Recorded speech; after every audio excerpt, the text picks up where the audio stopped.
Hi hello welcome back to my channel Harnadi vlogs.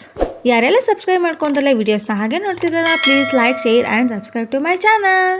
ಇವತ್ತಿನ vlog ಬಂದು ಪಾಪು ಬರ್ತಡೇ ಹಾಗೂ ಅವಳ ಬರ್ತಡೇ ಶಾಪಿಂಗ್ ವ್ಲಾಗ್ ಎರಡೂ ಆಗಿರುತ್ತೆ. ಬನ್ನಿ ಹೇಗಿರುತ್ತೆ ಅಂತ ನೋಡೋಣ. ನಾವು ಇವಾಗ ಪಾಪುಗೆ ಶಾಪಿಂಗ್ಗೆ ಅಂತ ಹೋಗ್ತಾ ಇರೋದು ಮಲ್ಲೇಶ್ವರಂಗೆ. ನಮ್ಮ ಪಾಪಗೆ ಒಂದು ಟ್ರೆಡಿಷ್ನಲ್ ಔಟ್ಫಿಟ್ ಬೇಕಾಗಿತ್ತು. ನನಗೆ ಇಲ್ಲಿ ನಿಯರ್ ಬೈ ಸ್ಟೋರ್ಸಲ್ಲಿ ನನಗೆ ಯಾವುದೂ ಅಷ್ಟು ಇಷ್ಟ ಆಗಲಿಲ್ಲ. ಸೊ ನನಗೆ ಮಲ್ಲೇಶ್ವರಂಗೆ ಹೋಗ್ತಾ ಇದ್ದೀನಿ. ಅಲ್ಲಿ ನನಗೆ ಒಂದು ಶಾಪ್ ಇಷ್ಟ ಆಗಿದೆ. ಇದೆ ಅದು ಯುವರಾಣಿ ಡಿಸೈನ್ ಸ್ಟುಡಿಯೋ ಅಂತ. ತುಂಬಾ ಚೆನ್ನಾಗಿರುತ್ತೆ ಕಲೆಕ್ಷನ್ಸ್ ಎಲ್ಲನೂ, ಹಾಗೂ ಅಫೋರ್ಡಬಲ್ ಪ್ರೈಸಲ್ಲೇ ಇರುತ್ತೆ. ಕಸ್ಟಮೈಸ್ ಸಹ ನಾವು ಮಾಡಿಸ್ಕೊಬೋದು. ಹೇಳಿಬಿಟ್ಟು ಇದೇ ಥರ ಡಿಸೈನ್ ಬೇಕು ಅಂದರೆ ಅವ್ರು ಅದೇ ಥರನೇ ಮಾಡಿ ಕೊಡ್ತಾರೆ. ದೇವಸ್ಥಾನಕ್ಕೆ ಹೋಗೋದ್ರಿಂದ ಟ್ರೆಡಿಷ್ನಲ್ ಆಗಿ ಇರಲಿ ಅಂತ ಅಂದ್ಬಿಟ್ಟು ನಮ್ಮ ಪಾಪಗೆ ಒಂದು ಪುಟಾಣಿ ಲಂಗ ಬ್ಲೌಸ್ನ ತಗೊಂಡು ನಾವು ವಾಪಸ್ ಮನೆಗೆ ಬಂದ್ವಿ. ಬೇಗನೆ ಬಂದ್ಬಿಟ್ವಿ. ಯಾಕಂದರೆ ಮಳೆ ಯಾವಾಗ ಬರುತ್ತೆ ಏನು ಅಂತ ಏನು ಹೇಳೋಕ್ಕಾಗೋದಿಲ್ಲ. ಮಳೆ ಬೇರೆ ಬರೋ ಥರನೇ ಇತ್ತು. ಸೊ ನಾವೇನು ನೋಡೋಕ್ಕೆ ಆಗಲಿಲ್ಲ, ಎಲ್ಲೂ ಹೋಗೋದಕ್ಕೂ ಆಗಲಿಲ್ಲ. ಜಸ್ಟ್ ಶಾಪಿಂಗ್ ಮುಗಿಸ್ಕೊಂಡು ಮನೆಗೆ ವಾಪಸ್ ಬಂದ್ಬಿಟ್ವಿ.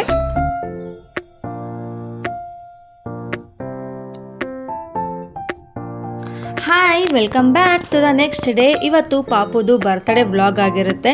ಬನ್ನಿ ಇವತ್ತಿನ ಈ ವ್ಲಾಗಲ್ಲಿ ಈ ಬರ್ತಡೇ ಸ್ಪೆಷಲ್ ಏನೇನೆಲ್ಲ ಆಗುತ್ತೆ ಅಂತ ನೋಡೋಣ. ನಮ್ಮ ಬರ್ತಡೇ ಗರ್ಲು ಇನ್ನೂ ಮಲ್ಕೊಂಡಿದ್ದಾಳೆ. ಅವಳು ಎದೋಳೋ ಅಷ್ಟರಲ್ಲಿ ಕೆಲಸನೆಲ್ಲ ಮುಗಿಸಿ ಪೂಜೆನೂ ಸಹ ಮುಗಿಸ್ಕೊತಾ ಇದ್ದೀನಿ. ಅವಳು ರೆಡಿ ಮಾಡಬೇಕಲ್ಲ. ಸೊ ಅದಕ್ಕೆ ದೇವಸ್ಥಾನದಲ್ಲಿ 9 ಗಂಟೆಗೆ ಬರೋಕ್ಕೆ ಹೇಳಿದ್ದಾರೆ. ಸೊ ಅದಕ್ಕೆ ನಾವು ಇವಾಗ ಬೇಗ ರೆಡಿ ಆಗಿಬಿಟ್ಟು ಹೊರಡೋಣ. ಇದೇ ನೋಡಿ ನಮ್ಮ ಪಾಪುದು ಔಟ್ಫಿಟ್ಟು ತುಂಬಾ ಚೆನ್ನಾಗಿದೆ. ಅವಳು ಅಷ್ಟೇ ತುಂಬಾ ಮುದ್ದಾಗಿ ಕಾಣಿಸ್ತಾ ಇದ್ದಾಳೆ. ನೋಡೋರಂತೆ ನೀವು ಮುಂದೆ ವಿಡಿಯೋದಲ್ಲಿ. ಇವಾಗ ನಾವೆಲ್ಲ ರೆಡಿ ಆಗಿಬಿಟ್ಟು ಕ್ಯಾಬ್ನ ಮಾಡಿಕೊಂಡು ದೇವಸ್ಥಾನಕ್ಕೆ ಹೊರಟಿದ್ದೀವಿ. ಆಬ್ವಿಯಸ್ಲಿ ನಾವು ಹೋಗೋದು ವಿದ್ಯಾರಣ್ಯಪುರ ದೇವಸ್ಥಾನಕ್ಕೆ, ದುರ್ಗಾ ಪರಮೇಶ್ವರಿ ದೇವಸ್ಥಾನ. ನಮ್ಮ ಪಾಪಗೆ ತುಲಾಭಾರ ಮಾಡಿಸೋಣ ಅಂತ ಅನ್ನಿಸ್ತಾ ಇತ್ತು. ಸೊ ಅದಕ್ಕೆ ಅದನ್ನು ಮಾಡಿಸ್ಕೊಂಡು ಮಡ್ಲಕ್ಕಿ ಎಲ್ಲ ಕೊಟ್ಟು ಪೂಜೆ ಮಾಡಿಸ್ಕೊಂಬರೋಣ ಅಂತ ಅಂದ್ಬಿಟ್ಟು. ಇದೇ ಒಂದು ಸ್ಪೆಷಲ್ ಅಕೇಶನ್ ಅಲ್ವಾ, ಬರ್ತಡೇ, ಪಾಪು ಬರ್ತಡೇ ನಿಯರ್ ಬೈ ಇತ್ತು. ಸೊ ಆವಾಗಲೇ ಮಾಡಿಸೋಣ ಅಂತ ಡಿಸೈಡ್ ಆಗಿ ಈ ಬರ್ತಡೇ ದಿವಸನೇ ಇದನ್ನೆಲ್ಲ ಮಾಡಿಸ್ತಾ ಇದ್ದೀವಿ. ಇವಾಗ ನಾವು ದೇವಸ್ಥಾನದ ಒಳಗಡೆ ಇದ್ದೀವಿ. ಇವಾಗ ಪೂಜೆನ ಮಾಡಿಸ್ಬೇಕು. ಜಾಸ್ತಿ ಜನ ಏನೂ ಇರಲಿಲ್ಲ, ಸಂಡೇ ಆಗಿರೋದ್ರಿಂದ. ಆಮೇಲೆ 11 o'clock ಮೇಲೆ ತುಂಬಾ ರಶ್ ಆಗುತ್ತೆ. ಅದಕ್ಕೆ ನಾವು ಫಸ್ಟ್ ಪೂಜೆನ ಮಾಡಿಸ್ಕೊಂಡ್ಬಿಡೋಣ, ಆಮೇಲೆ ಬೇಕಾದ್ರೆ ತುಲಾಭಾರ ಮಾಡಿಸೋಣ ಅಂತ ಅಂದ್ಬಿಟ್ಟು ಫಸ್ಟ್ ಪೂಜೆ ಮಾಡ್ಸೋಕ್ಕೆ ಅಂತ ಹೋದ್ವಿ. ದೇವ್ರ ದರ್ಶನ ಅಂತೂ ತುಂಬ ಚೆನ್ನಾಗಾಯಿತು. ಮಡ್ಲಕ್ಕಿ ಎಲ್ಲ ಕೊಟ್ಟು ದೇವ್ರಿಗೆ ಪೂಜೆನೆಲ್ಲ ಮಾಡಿಸ್ಕೊಂಡು ನಾವು ಬಂದ್ವಿ. ನನ್ನ ವ್ಲಾಗ್ಸ್ಗಳಲ್ಲಿ ಈ ದೇವಸ್ಥಾನನ ನೀವು ತುಂಬ ಸಲನೇ ನೋಡಿರ್ತೀರ. ಯಾಕಂದರೆ ನಾನು ಅಷ್ಟು ಸಲ ಇದು ದೇವಸ್ಥಾನಕ್ಕೆ ಹೋಗ್ತಾನೆ ಇರ್ತೀನಿ. ಯಾಕಂದರೆ ನನಗೆ ತುಂಬಾ ಇಷ್ಟ ಆಗುತ್ತೆ ಈ ದೇವಸ್ಥಾನಕ್ಕೆ ಹೋಗ್ಬೇಕಂದ್ರೆ. ಏನೋ ಒಂಥರ ಪಾಸಿಟಿವ್ ಎನರ್ಜಿ ಅಂತ ಅನಿಸುತ್ತೆ. ನಿಮಗೂ ಯಾರೆಲ್ಲ ಈ ಥರ ದೇವಸ್ಥಾನಗಳಿಗೆ ಹೋದರೆ ಪಾಸಿಟಿವ್ ಎನರ್ಜಿ ಅಂತ ಫೀಲ್ ಆಗುತ್ತೆ ಅಂತ ನನಗೆ ಕಮೆಂಟ್ ಸೆಕ್ಷನಲ್ಲಿ ತಿಳಿಸಿ, ಓಕೆನಾ? ವೀಕ್ಲಿ ಒನ್ಸ್ ಆದರೂ ನಾನು ಈ ಟೆಂಪಲ್ಗೆ ಹೋಗ್ತಾನೆ ಇರ್ತೀನಿ. ಯಾವಾಗಲೂ ನಿಮಗೆ ತೋರಿಸ್ತಾನೆ ಇದ್ದರೆ ನಿಮಗೂ ಬೋರ್ ಆಗುತ್ತೆ ಅಲ್ಲ. ಸೊ ದಟ್ ನಾನು ಅದಕ್ಕೆ ನಿಮಗೆ ಜಾಸ್ತಿ ತೋರಿಸೋದಕ್ಕೆ ಹೋಗೋದಿಲ್ಲ. ಯಾವಾಗಲಾದರೂ ಏನಾದರೂ ಸ್ಪೆಷಲ್ ಅಕೇಶನ್ಸ್ ಇದ್ದರೆ ಮಾತ್ರ ನಿಮಗೆ ತೋರಿಸೋದಕ್ಕೆ ಹೋಗೋದು ವ್ಲಾಗಲ್ಲಿ. ಇವಾಗ ನಮ್ಮ ಪಾಪುದು ತುಲಾಭಾರ ಮಾಡಿಸ್ಬೇಕಿತ್ತಲ್ಲ. ಸೊ ಅದಕ್ಕೆ ನಾವಿಲ್ಲಿ ವೆಯ್ಟ್ ಮಾಡ್ತಾಯಿದ್ದೀವಿ. ನಮಗೂ ಮುಂಚೆ ಒಂದು ಪಾಪುದು ಮಾಡಿಸ್ತಾಯಿದ್ರು, ಅವ್ರದ್ದಾಗಲಿ ಅಂತ ನಾವು ಇವಾಗ ವೆಯ್ಟ್ ಮಾಡ್ತಿದ್ವಿ. ಇವಾಗ ನಮ್ಮ ಟರ್ನ್ ಬಂತು. ಇವಾಗ ನಮ್ಮ ಪೂಜೆ ಸ್ಟಾರ್ಟ್ ಆಗುತ್ತೆ. ಆ ತಕ್ಕಡಿ ಇರುತ್ತಲ್ಲ, ತುಲಾಭಾರ ಏನು ಮಾಡ್ತಾರೆ ಅದಕ್ಕೆ ನಾವು ಪೂಜೆ ಮಾಡಿಬಿಟ್ಟು ಆಮೇಲೆ ನಾವು ಪಾಪುನ ಕೂರಿಸ್ಬಿಟ್ಟು ನೀವೇನು ಅಂದ್ಕೊಂಡಿರ್ತೀರ ಅದನ್ನು ತಂದು ಅಕ್ಕಿ ಅಥವಾ ಅಕ್ಕಿ, ಬೆಲ್ಲ, ಬೇಳೆ ಯಾವುದಾದ್ರೂ ನಿಮ್ಮ ಇಷ್ಟ, ನೀವೇನು ಅಂದ್ಕೊಂಡಿರ್ತಾರೋ ಅದನ್ನು ತಂದುಬಿಟ್ಟು ತುಲಾಭಾರ ಮಾಡಿಸೋಂಥದ್ದು. ಈ ರೀತಿ ಪೂಜೆನ ಮಾಡಿಸ್ತಾ ಇರೋದು ಇದೇ ಫಸ್ಟ್ ಟೈಮ್. ನಮಗಂತೂ ತುಂಬಾ ಖುಷಿ ಆಯಿತು.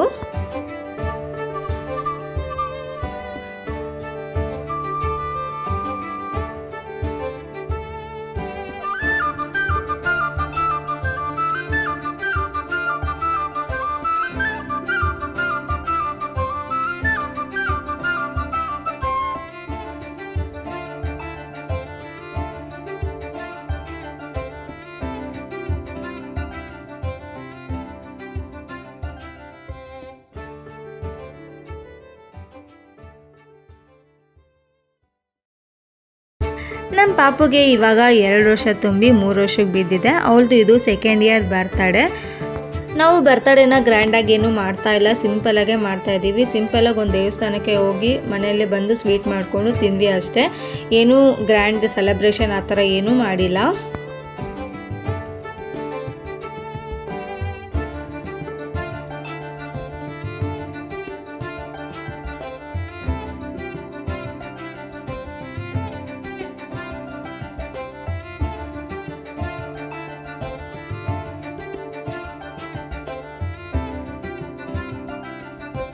ದೇವಸ್ಥಾನದಿಂದ ಬಂದು ಟಿಫನ್ ಎಲ್ಲ ತಿಂದು ಇವಾಗ ಅಡುಗೆನ ಮಾಡ್ತಾಯಿದ್ವಿ. ಅಡುಗೆನೂ ಇನ್ನೇನು ಆಲ್ಮೋಸ್ಟ್ ಮುಗಿತಾ ಬಂತು. ಆಂಟಿ ಮಾಡ್ತಾ ಇದ್ದಾರೆ. ಇವಾಗ ಪಾಪಗೆ ಫಸ್ಟ್ ಊಟ ಮಾಡಿಸ್ಬಿಡೋಣ, ಅವಳು ಊಟ ಮುಗಿದ್ರೆ ಅರ್ಧ ಕೆಲಸ ಮುಗ್ದಂಗೆ ಆಗುತ್ತೆ ಅಂತ ಅಂದ್ಬಿಟ್ಟು ನಾನು ಫಸ್ಟ್ ಊಟ ಮಾಡ್ಸೋಕ್ಕೆ ಅನ್ನ ಕಲಿಸ್ಕೊತಾ ಇದ್ದೀನಿ ಪಾಪುಗೆ. ಆಮೇಲೆ ಮಿಕ್ಕಿದ ಕೆಲಸನ ನೋಡೋಣ.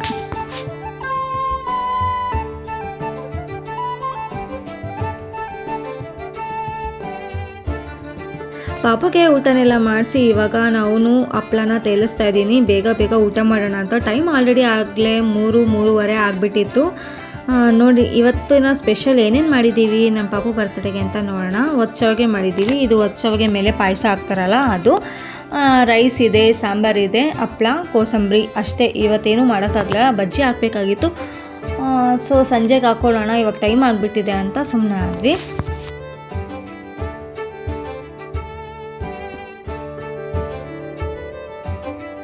ತುಂಬ ದಿನದಿಂದ ಒಚ್ಚಾಗೆ ತಿನ್ನಬೇಕು ಅಂತ ಅನ್ನಿಸ್ತಿತ್ತು. ನಾನು ಯಾವತ್ತೂ ಮಾಡಿರಲಿಲ್ಲ, ಹೇಗೆ ಬರುತ್ತೇನೋ ಅಂತ ನನಗೆ ಭಯ ಇತ್ತು. ಸೊ ಅದಕ್ಕೆ ನಾನು ಮಾಡಿರಲಿಲ್ಲ. ಹೆಂಗೋ ಆಂಟಿ ಬಂದಿದ್ರಲ್ಲ ಊರಿಂದ, ಅದಕ್ಕೆ ಅವರೇ ಮಾಡ್ತಾಯಿದ್ದಾರೆ. ಟೇಸ್ಟು ಅಷ್ಟೇ ತುಂಬಾ ಚೆನ್ನಾಗಿ ಬಂದಿತ್ತು.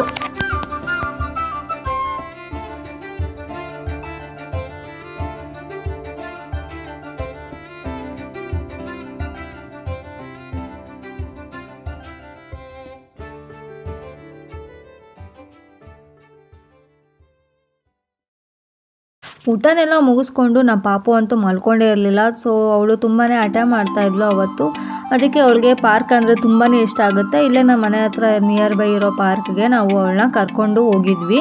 ಅವಳಿಗಂತೂ ತುಂಬಾ ಖುಷಿ ಆಯಿತು. ನಮ್ಮ ಪಾಪುಗೆ ಆಚೆ ಹೋಗೋದಂದರೆ ತುಂಬಾ ಇಷ್ಟ ಆಗುತ್ತೆ. ಅದು ಪಾರ್ಕ್ ಅಂದರೆ ಇದ್ದಿದ್ದು ಕೇಳಲೇಬೇಡ್ರಿ. ಮಕ್ಕಳಿಗೆ ಯಾವ ಮಕ್ಳಿಗೆ ತಾನೇ ಪಾರ್ಕ್ ಅಂದರೆ ಇಷ್ಟ ಆಗಲ್ಲ ಅಲ್ವಾ? ತುಂಬಾ ಇಷ್ಟಪಡ್ತಾಳೆ ನಮ್ಮ ಪಾಪುನೂ ಸಹ. ಅವಳಿಗಂತೂ ಈಚೆ ಕಡೆ ಹೋದರೆ ಈ ಥರ ಫ್ರೀಯಾಗಿ ಆರಾಮಾಗಿ ಬಿಟ್ಬಿಡಬೇಕು. ಅವಳಿಗೆ ಹಿಂಗೆ ಬೇಕೋ ಹಂಗೆ ಓಡಾಡ್ಕೊಂಡಿರ್ಬೇಕು. ಅವಳು ಕೈ ಹಿಡ್ಕೊಬಾರ್ದು, ಏನೂ ಮಾಡಬಾರ್ದು. ಅವಳಿಗೆ ನಮ್ಮ ಜೊತೆ ಕೈ ಹಿಡ್ಕೊಳ್ಳಲ್ಲ, ಬೇರೆ ಯಾರಾದರೂ ಕೈ ಹಿಡ್ಕೊಂಡು ಕರೆದ್ರೆ ಅವ್ರ ಜೊತೆಗೆ ಆರಾಮಾಗಿ ಹೊರಟೋಗ್ಬಿಡ್ತಾಳೆ. ನಮ್ಮ ಜೊತೆಗೆ ವಾಪಸ್ ಬರೋದಿಲ್ಲ, ತುಂಬಾ ಅಳ್ತಾಳೆ ಅವಾಗ. ಆಟ ಆಡಿಸ್ಕೊಂಡು ಕರ್ಕೊಂಡು ಬರೋ ಅಷ್ಟರಲ್ಲಿ ಅವಳಿಗೆ ಚೆನ್ನಾಗಿ ನಿದ್ದೆ ಬಂದುಬಿಟ್ಟಿತ್ತು, ಮಲ್ಕೊಂಡ್ಬಿಟ್ಟಿದ್ಲು. ಸೊ ಸಂಜೆ ಕೇಕ್ ಕಟ್ ಮಾಡೋಕ್ಕೆ ಆಗಲಿಲ್ಲ. ಆಮೇಲೆ ಅವಳಿಗೆ ಎದ್ದೋಳ್ಸೋಣ, ಕೇಕ್ ಕಟ್ ಮಾಡಿಸೋಣ ಅನ್ನೋ ಅಷ್ಟರಲ್ಲಿ ತುಂಬಾ ಅಳ್ತಾ ಇದ್ಲು. ಅವಳಿಗೆ ಸಮಾಧಾನ ಮಾಡಿ ಊಟ ಮಾಡಿಸಿ ಆಮೇಲೆ ಕೇಕ್ ಕಟ್ ಮಾಡೋ ಅಷ್ಟರಲ್ಲಿ ರಾತ್ರಿ 10 ಗಂಟೆನೇ ಆಗಿಬಿಟ್ಟಿತ್ತು. ಸೊ ಅವಳಿಗೆ ಹೆಂಗೆ ಬೇಕೋ ಹಂಗೆ ಕಂಫರ್ಟಬಲಾಗಿರಲಿ ಅಂತ ಬಿಟ್ಬಿಟ್ಟಿದ್ವಿ. ಏನೂ ಮಾಡೋಕ್ಕಾಗಲ್ಲ ಮಕ್ಕಳಂದಮೇಲೆ ಅಲ್ವಾ. ಅವಳಿಗೆ ಈ ರೀತಿ ಕೇಕ್ ಕಟ್ ಮಾಡೋದಂದರೆ ತುಂಬಾ ಇಷ್ಟ ಆಗುತ್ತೆ. ಅವಳು ಕೇಕ್ ಕಟ್ ಮಾಡೋದಂದರೆ ಸುತ್ತಲೂ ಎಲ್ಲ ಕಟ್ ಮಾಡಬೇಕು ಅಂತ ಎಲ್ಲ ಕಡೆನೂ ಕಟ್ ಮಾಡ್ತಾಯಿದ್ಲು. ನೋಡಿ ನೀವೇ ಮುಂದೆ ವಿಡಿಯೋದಲ್ಲಿ ಹೇಗೆಲ್ಲ ಕಟ್ ಮಾಡ್ತಾಳೆ ಕೇಕ್ನ ಅಂತ ಅಂದ್ಬಿಟ್ಟು ನೋಡಿ, ಎಂಜಾಯ್ ಮಾಡಿ. ಟೈಮ್ ಆಗಲೇ 10 ಗಂಟೆ ಆಗಿರೋದ್ರಿಂದ ನಾವೇನು ರೆಡಿ ಆಗೋಕ್ಕೆ ಹೋಗಲಿಲ್ಲ. ಅವಳಿಗೆ ಮಾತ್ರ ರೆಡಿ ಮಾಡಿ ಕೇಕ್ನ ಕಟ್ ಮಾಡಿಸಿದ್ವಿ ಅಷ್ಟೇ. ಅಷ್ಟೊತ್ತಲ್ಲಿ ಯಾರಪ್ಪ ರೆಡಿ ಆಗ್ತಾರೆ ಅಲ್ವಾ.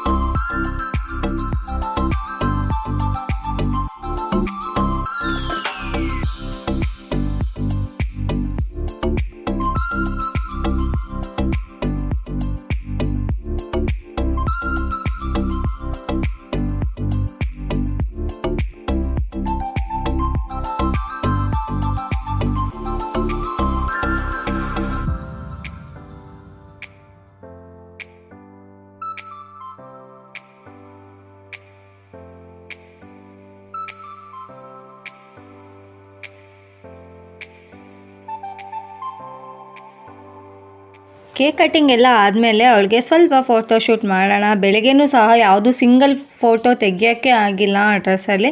ಈ ಡ್ರೆಸ್ಸಲ್ಲಾದರೂ ಅಟ್ಲೀಸ್ಟ್ ಫೋಟೋ ತೆಗಿಯೋಣ ಅಂತ ಅಂದ್ಬಿಟ್ಟು ಫೋಟೋಶೂಟ್ ಮಾಡೋಣ ಅಂತ ಅವಳು ಡಾಲ್ಸ್ನೆಲ್ಲ ಇಟ್ಬಿಟ್ಟು ಫೋಟೋಶೂಟ್ ಮಾಡಿದ್ವಿ.